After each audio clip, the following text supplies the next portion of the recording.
Hello legal inspiration community के मेरे सारे प्यारे दर्शकों। मैं हूं एडवोकेट नहुष खोबालकर और आज इस पॉडकास्ट के माध्यम से मैं कुछ चुनिंदा सवालों का जवाब देने वाला हूं। So let us begin. मगर आगे बढ़ने से पहले एक मैं हिदायत देना चाहता हूं, एक वार्निंग देना चाहता हूं। वो ये कि मैं जो भी मार्गदर्शन करूंगा वो आप कृपया आपके केस की लीगल एडवाइस ना समझें। अब मैं आपको इस प्रश्नोत्तरों के पॉडकास्ट से जो मार्गदर्शन देता हूं वो आपने कमेंट में किए हुए सवालों के भरोसे, उन सवालों में जितनी जानकारी मौजूद है उस भरोसे मैं आपको मार्गदर्शन देता हूं। तो कृपया उसे केवल मार्गदर्शन के तौर पर ही लीजिए। अगर लीगल एडवाइस आपको चाहिए तो कृपया आप अपने लॉयर से मिलिए और उनसे लीगल एडवाइस लीजिए। पहला सवाल मुकुंद झा जी पूछते हैं, सर क्या हिंदी में एलएलबी करना चाहिए क्योंकि मैं हिंदी मीडियम का स्टूडेंट हूँ। तो मुकुंद जी, पहले तो मेरी तरफ से बहुत बहुत कॉन्ग्रेचुलेशंस कि आप एलएलबी करने का इरादा रखते हैं। तो आपके सवाल के जवाब में मैं ये कहूँगा, वैसे देखो तो हमारी सारी कानूनी व्यवस्था, हमारी सारी न्याय व्यवस्था हमने ब्रिटिशों से ली हुई है, जिनकी मुख्य भाषा थी इंग्लिश, अंग्रेज़ी। सारे कानून, सारी न्याय व्यवस्था जो हमने विरासत में अंग्रेज़ों से ली है वह आज भी अधिकतर अंग्रेजी में ही है। आज भी अधिकतर कानून अंग्रेजी में ही बनते हैं और न्यायालयों का कामकाज, खास करके उच्च न्यायालय और सर्वोच्च न्यायालय का कामकाज अंग्रेजी में ही चलता है, केवल कुछ अपवाद छोड़कर। हाँ, लोकल लेवल पर, ट्रायल कोर्ट लेवल पर हो सकता है कि लोकल लैंग्वेज का इस्तेमाल ज़्यादा होता होगा, मगर फिर भी जो कानून लिखे हुए हैं वो पढ़ने के लिए आपको अंग्रेज़ी आना, बेसिक अंग्रेज़ी आना, और मैं तो कहूँ बेसिक क्यों, अच्छी अंग्रेज़ी आना काफ़ी ज़रूरी है।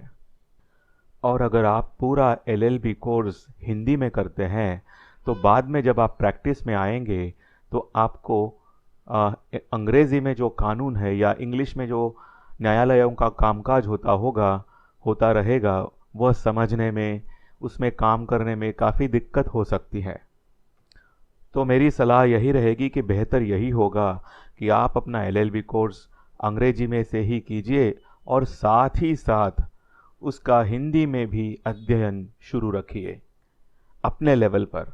वो आपको कॉलेज में नहीं सिखाया जाएगा हिंदी का अध्ययन, मगर साथ साथ ये सेल्फ स्टडी होगा जो आप हिंदी में करते रहेंगे।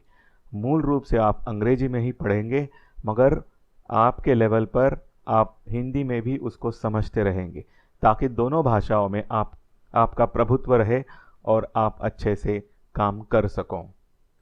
अगला प्रश्न पूछा है अभिजीत कुमार सिंह ने।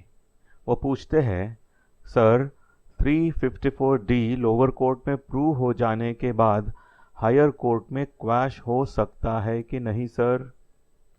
ओके ओके, तो अभिजीत कुमार सिंह जी, लगता है जिस किसी की भी ये केस होंगी उसके खिलाफ ऑलरेडी लोअर कोर्ट में 354D यानी इंडियन पिनल कोड का वो सेक्शन, सेक्सुअल हरासमेंट, वो शायद प्रूव हो चुका है। और आप पूछ रहे हैं कि इस अवस्था में क्या हाई कोर्ट में वो क्वाश हो सकता है। तो एक बात समझ लीजिए, ये जो कॉन्सेप्ट है ना क्वाशिंग का, ये कॉन्सेप्ट यहाँ पर नहीं आएगा। क्वाशिंग का कॉन्सेप्ट आता है जो एफआईआर होता है, या कभी कोई चार्जशीट होती है, या कोई प्रोसीडिंग ही है जिसे ख़त्म करना है मूल रूप से, तो वो स्थिति में हम क्वाशिंग का शब्द प्रयोग करते हैं। और वो स्थिति में क्वाशिंग हो सकता है, मगर जब लोअर कोर्ट में ऑलरेडी कोई जजमेंट हो चुका है जो किसी एक पार्टी के खिलाफ है, और ख़ास करके जजमेंट ऑफ कन्विक्शन, यानी कि ऐसा जजमेंट जिसमें सज़ा हो चुकी है, सज़ा फरमाई जा चुकी है, तो ऐसी स्थिति में क्वाशिंग का कोई सवाल नहीं आता। यहाँ पर आपको ऊपरी अदालत में, यानी कि जिस कोर्ट ने वो न्याय दिया है कन्विक्शन का, उसकी ऊपरी अदालत यानी कि जो अपेलेट कोर्ट होगा, जो भी होगा कानून में दिया हुआ, वहां पर आपको अपील दायर करनी पड़ेगी। अपील उसे कहते हैं। हाँ, एक बात मैं ज़रूर मानता हूँ कि जो भी अपील रहेगी, उस अपील में जो अपेलेंट है, जो अपीलार्थी है, जो नीचे की अदालत में अपराधी साबित हुआ है, वो जब अपील दायर करेगा तो उस अपील में जो प्रेयर क्लॉज रहेगा, उस प्रेयर क्लॉज में वो ये शब्द ज़रूर यूज़ करेगा कि quash and set aside the judgement of the lower court. ये बात तो सही है, उस सेंस में यहाँ क्वाशिंग हो सकता है, मगर मैंने जो पहले बताया, जो सेंस में नॉर्मली क्वाशिंग का शब्द प्रयोग समझा जाता है जनता के मन में, कॉमन मैन के मन में, वो एफआईआर क्वाशिंग या चार्जशीट क्वाशिंग या कोई प्रोसीडिंग ही मूल रूप से क्वाशिंग, वो सेंस में ये नहीं है। ये है निचली अदालत का जजमेंट कैंसल करना, क्वाश करना, वो सेंस में यहाँ क्वाशिंग हो सकता है, मगर उसके लिए आपको ऊपरी अदालत में, शायद वो डिस्ट्रिक्ट कोर्ट भी हो सकता है या कानून में हाई कोर्ट में भी दिया हो सकता है, वो स्थिति क्या है वो अभ्यास करने के बाद यह निश्चित किया जा सकता है कि किस अदालत में अपील होगी, उस अपेलेट कोर्ट में अपील दायर करनी होगी। सीधे हाई कोर्ट में ही जा सकते हैं ऐसा नहीं है। एग्जैक्टली किस कोर्ट में अपील होगी यह कानून में ही देखना होगा, और कानून जिस दिशा की ओर इशारा करता है उसी अदालत में आप अपील दायर कर पाओगे।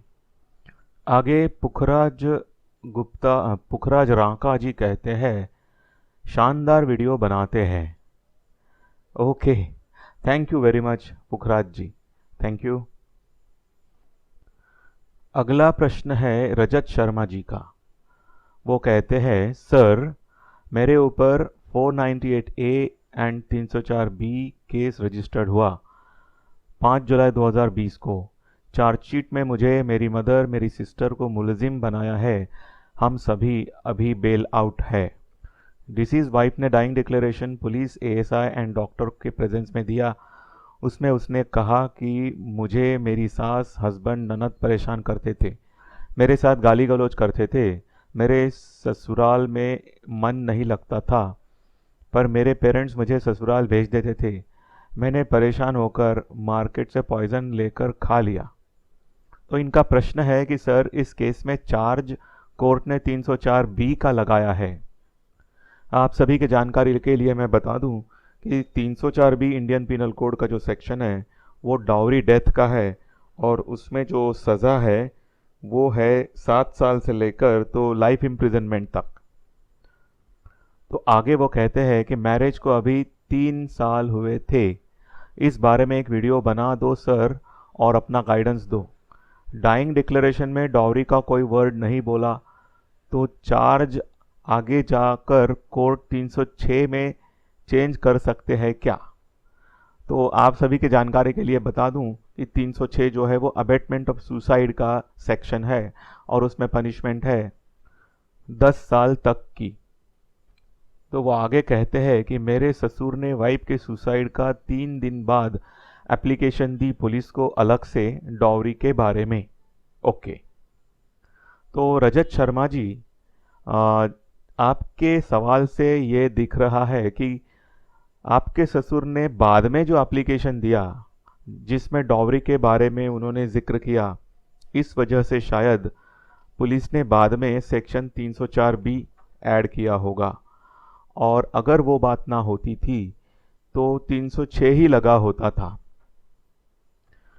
क्योंकि बात साफ थी, आपके वाइफ ने जो डाइंग डिक्लेरेशन दिया वो डाइंग डिक्लेरेशन में उसने कहीं भी डाउरी का जिक्र नहीं किया है।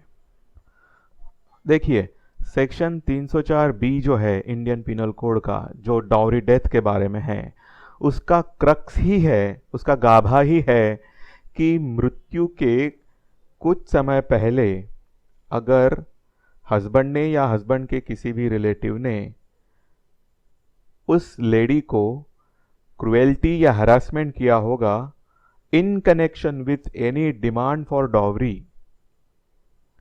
तो उसे डाउरी डेथ कहलाया जाएगा। मतलब ये कि वो घटना में डाउरी को लेकर उस पीड़िता को परेशान किया गया, ये बहुत ज़रूरी है। और अगर उस तरह की कोई तकरार ही नहीं है तो सेक्शन 304 बी पिक्चर में आने का कोई सवाल ही नहीं। मगर इस केस में आपके ससुर जी ने भले ही 3 दिन बाद क्यों ना हो, वो एक अर्जी देकर उसमें ऐड करवाया उस तकरार में डॉवरी का एलिमेंट, इसलिए पुलिस ने शायद 304 बी ऐड किया हुआ है।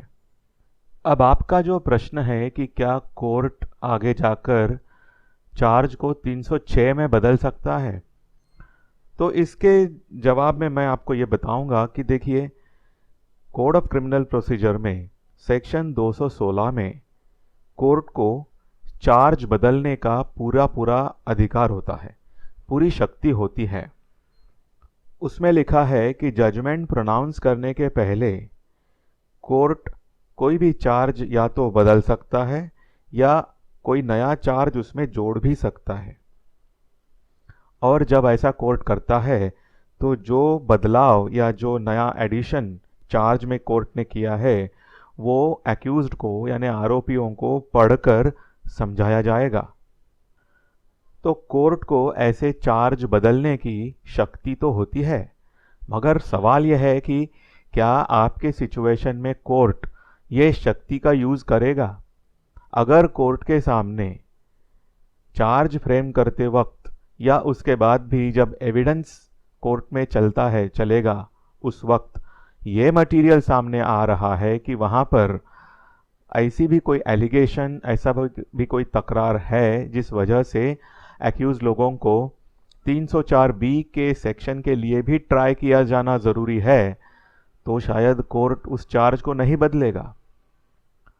मगर अगर जजमेंट होने के पहले जो कुछ मटेरियल कोर्ट के सामने आता है, चार्जशीट के रूप में कहो, एविडेंसेस के रूप में कहो, या किसी अन्य डॉक्यूमेंट्स के रूप में, कि इस पूरे केस में डॉवरी का तो कहीं कोई सवाल ही नहीं, तो इस सिचुएशन में कोर्ट वो चार्ज 304 बी में से 306 में बदल सकता है। मगर यह निर्भर करेगा उस वक्त जो परिस्थिति रहेगी न्यायालय के सामने उस पर। एक बात मैं आपको बताना चाहता हूं, वो ये कि केवल आपके ऊपर 304 बी का चार्ज लग चुका है या कोई और चार्ज लग चुका है, इसका मतलब ये नहीं है कि वो चार्ज प्रूव हो गया या प्रूव होने की पूरी संभावना बन गई।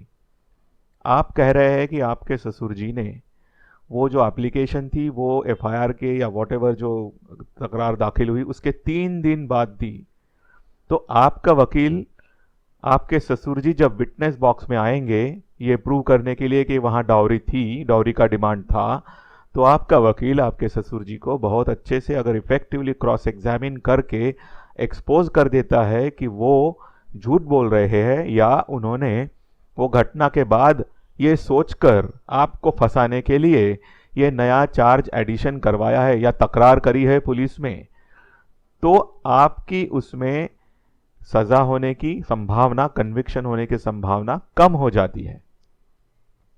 यानी कि 304 बी के लिए फिर न्यायालय ये देखते रहेंगे कि वहां पर क्या 498 ए और 306 बी साबित हो रहा या नहीं, या साथ ही में ये भी देख सकते कि 304 बी भी साबित हो रहा या नहीं।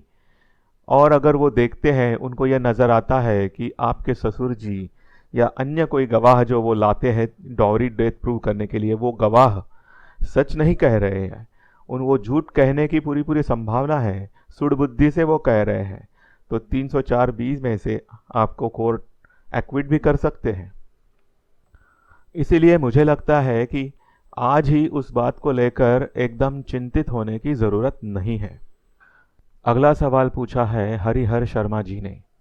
वो पूछते हैं, वैसे तो मैंने इनके सवाल का जवाब कमेंट सेक्शन में ही दिया है, मगर सवाल इस तरह से है कि इसका फ़ायदा शायद आप सभी को होगा या जनरली पब्लिक को हो सकता है, इसलिए मैं इस सवाल को ले रहा हूँ।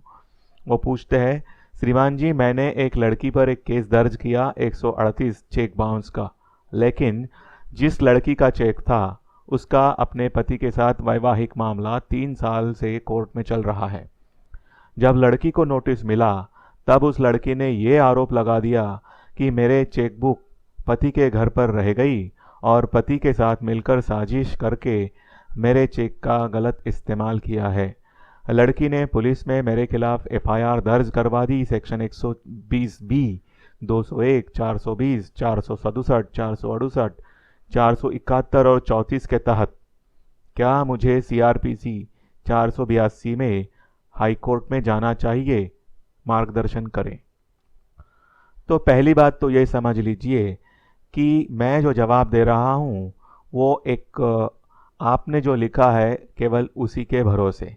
मेरे पास ना केस पेपर्स है, ना वो नोटिस है, ना मैंने आपके साथ चर्चा की है। फिर भी जो प्रश्न आपने लिखा है, जो जानकारी आपने प्रश्न में उपलब्ध कराई है, केवल उसी के आधार से मैं ये जवाब दे रहा हूँ।